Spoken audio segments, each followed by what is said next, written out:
What's up, guys? My name is Colin. I'm senior editor of IGN, and I'm here to show you a special little 3DS game, a Nintendo 3DS exclusive from a very talented Japanese studio, Indie Creates. It's called Azure Striker Gunvolt, and it comes out very soon on 3DS. In fact, when you're watching this, it might already be out, and you can purchase it digitally on Nintendo 3DS.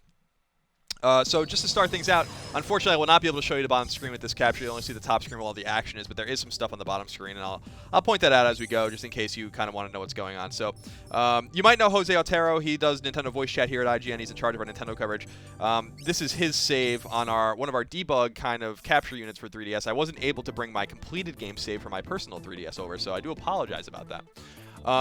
So basically, this is the stage select screen. You can't see the bottom, but there are 6 options right now. It's very Mega Man styled in that respect. I think that this game in particular is based largely around Mega Man X, and I think you're going to see why in a few minutes. But we're going to go to one of the stages and show you what it's all about, and then we'll opt out, and we'll kind of show you some of the good and bad things and why we gave this particular score to the game.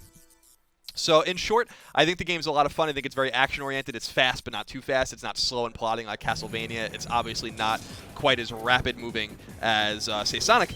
But the special thing here in the game is that you're shooting, but you're not shooting really to do damage. It does a little bit of damage, but as you can see, when I shoot enemies, it marks them. And I'm jumping with B, and I'm shooting with Y. And then if I jump up and I tag these guys with a yellow tag or a blue tag or a pink tag, I'm able to use the right trigger on the 3DS to pulse out this electrical attack, and that is basically how you damage enemies in the game. So, as we're going forward, actually, let's go back down here and grab this thing out of this. There's some coins there in that box. We can shoot this guy, press R, and we kill him like that. And we're moving on, and we're moving on, and we're moving on. So you can see the enemies and the stage and the music and everything is really, really heavily based in the 16-bit era.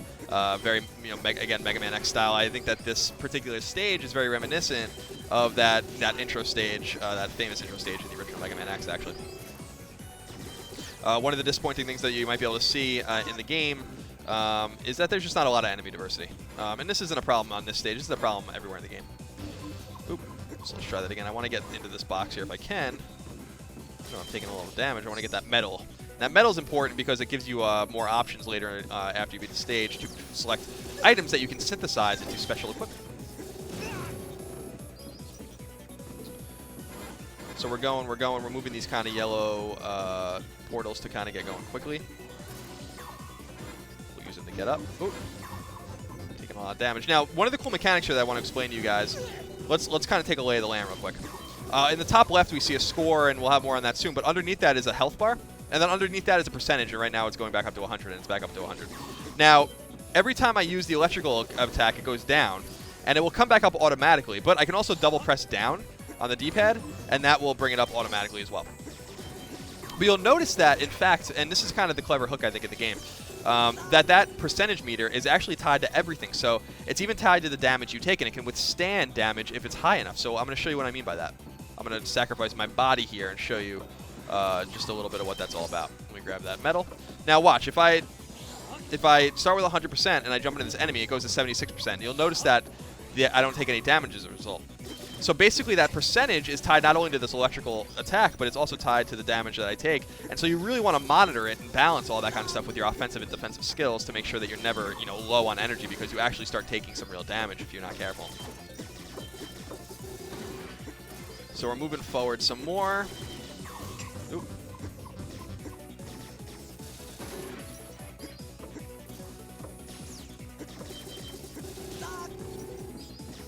But for as disappointed as I was with the roster of enemies, and I gotta be honest, I am disappointed in it. I think there's more diversity in the original Mega Man in terms of enemies, I think, than there even is in this game, which is not okay, I think, for a new game, even if it's inspired by the old school. I think the boss enemies are really well designed, and I think you're gonna get a kick out of some of them as well. So we're about halfway through the stage right now, so let's smash through this portal, and this will create kind of a new load screen that will briefly load the next part of the stage. The load times are nice and rapid. That feathered thing, by the way, is a checkpoint in case you die.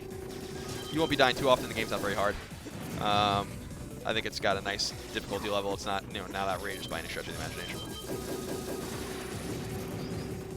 So you'll see that I'm building up a little score in the corner there that's enhancing my score. And basically that multiplier is tied to how much damage I can do consecutively to enemies without taking any damage myself.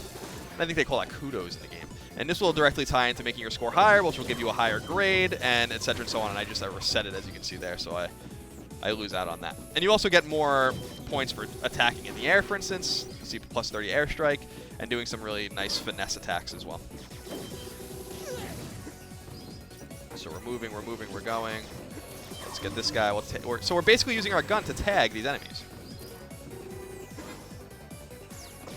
So we go up.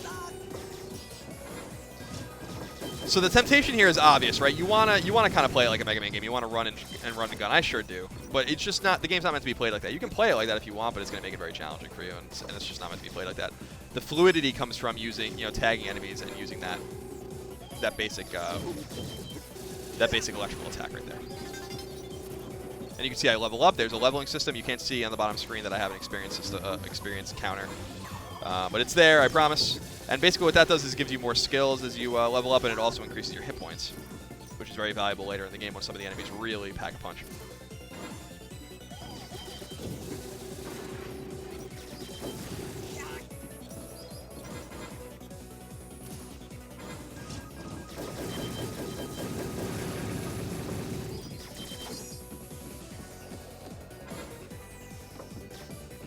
So we hit another checkpoint there. And now we're moving a little bit.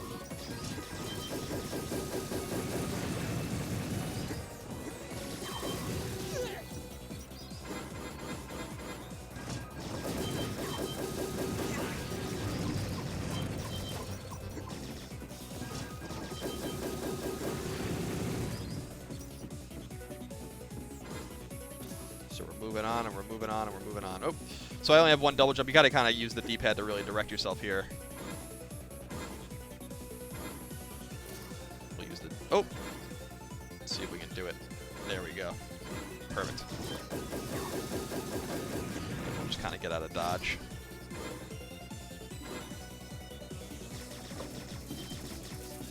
And so we're basically moving our way slowly but surely to the boss at the end of the stage. And the idea is to really move quickly. You don't have to kill all the enemies, you can, but speed is really important. You're going to be judged on the timing, and you're going to see that after I fight this boss. So while I have to give props to the localization team for a really well done translation, I think the dialogue is well translated. It reads well. It's interesting and funny at some points. It still gets in the way. The exposition gets in the way, I think. I want to play the game. It's very story heavy, and rumor is that the story's not even as heavy as it is in the Japanese version. I can't confirm or deny that because I've never played the Japanese version, nor can I read Japanese, but that is the word. But either way, I think the story's a little too heavy. I don't really quite care about it. I want to just get into the gameplay because I think the gameplay is so fun. So this is one of the bosses in the game. As you can see, I think that a lot of the bosses here are very inspired by kind of a mixture of the Mavericks from Mega Man X and, of course, the Robot Masters from the original Mega Man, classic Mega Man series that ign-review has so much experience with. And just like with the regular enemies in the game, you're going to want to tag the bosses and then do damage. And you can see that in the bottom right corner, the boss has like a 3-pronged health system. And you're going to want to get that down. Every boss in the game, right up to the last boss in the game, has that.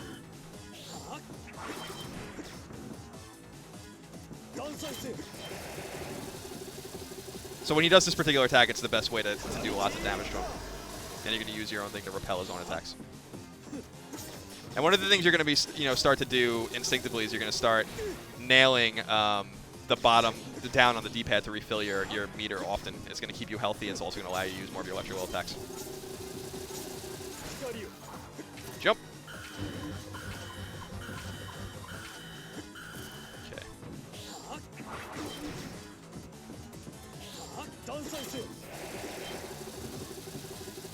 So the more damage you do in these 3 tiers of damage, as it were, the harder the enemy gets and the crazier his attacks are. And you'll see he'll almost no doubt use one of his special attacks later on. You want to get out of the way of this one especially because it gets a little hairy. You get right behind it.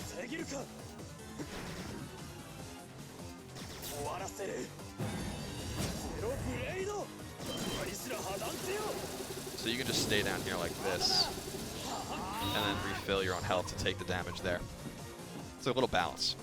Some of this might be confusing, but it's not as confusing as it seems. Again, we're going to want to tag him and get out of the way of this.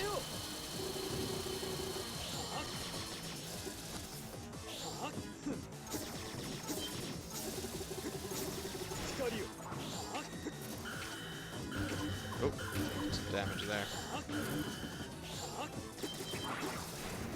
Alright, so the next attack should basically do it. Oh, one more. He's basically out of health. He's got about a pixel left. There we go.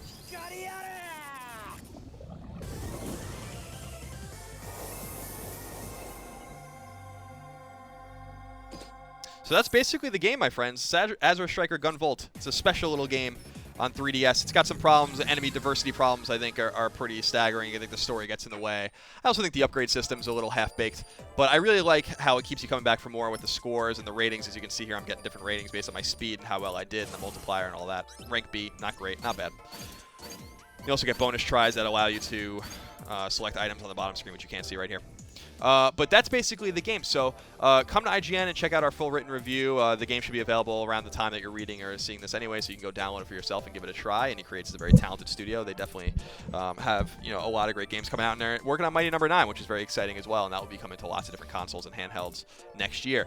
You can also check out Mighty Gunvolt, which is a free little 8-bit inspired mini game, as it were, and we'll do a separate video for that. I'm going to go record it right now. So look that up on IGN or on YouTube or wherever you are seeing this video, and check that out when you can as well. So thank you for tuning in. I hope you found the playthrough informative, and I hope you enjoy the game. For more on all things old school, keep it tuned to IGN.